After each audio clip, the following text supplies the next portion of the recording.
FIDE ലോക rapid chess കിരീടം നേടിയത് മാഗ്നസ് കാൾസൺ. അപ്പം മാഗ്നസ് കാൾസൺ എന്ന് പറയുമ്പോൾ ലാസ്റ്റത്തെ കാൾസൺ എന്ന് പറയുമ്പോൾ കാൾ എന്ന് പറഞ്ഞാൽ വിളിക്കുക, സൺ എന്ന് പറയുമ്പോൾ സണ്ണ്, അതായത് മകൻ. അപ്പം മകനെ വിളിക്കുന്നത് എന്തിനാണ്?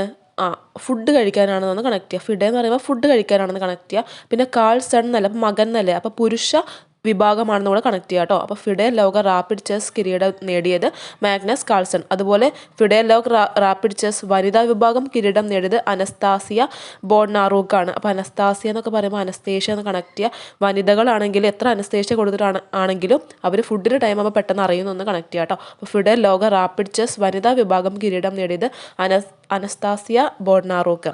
അടുത്തത് പുഴകളും നദികളും ജലാശയങ്ങളും വീണ്ടെടുക്കുന്നതിനായുള്ള കേരള സർക്കാരിൻ്റെ ക്യാമ്പയിനാണ് ഇനി ഞാൻ ഒഴുകട്ടെ. അപ്പോൾ പുഴ ഇത്രയും കാലം മലിനം ഒക്കെ ആയതുകൊണ്ട് ഒഴുകാനൊന്നും പറ്റിയിട്ടുണ്ടായിരുന്നില്ല. അപ്പോൾ നമ്മൾ ക്ലീൻ ആക്കി കഴിഞ്ഞപ്പോൾ ഇനി ഞാൻ ഒഴുകട്ടെ എന്ന് പറഞ്ഞു എന്ന് കണക്ട് ചെയ്യാം കേട്ടോ. ഇതുപോലെ ബാക്കിയൊക്കെ നമ്മൾ കോഡ് ഉപയോഗിച്ച് ചാനൽ ഇട്ടിട്ടുണ്ട്, നോക്കുക, ലൈക്ക്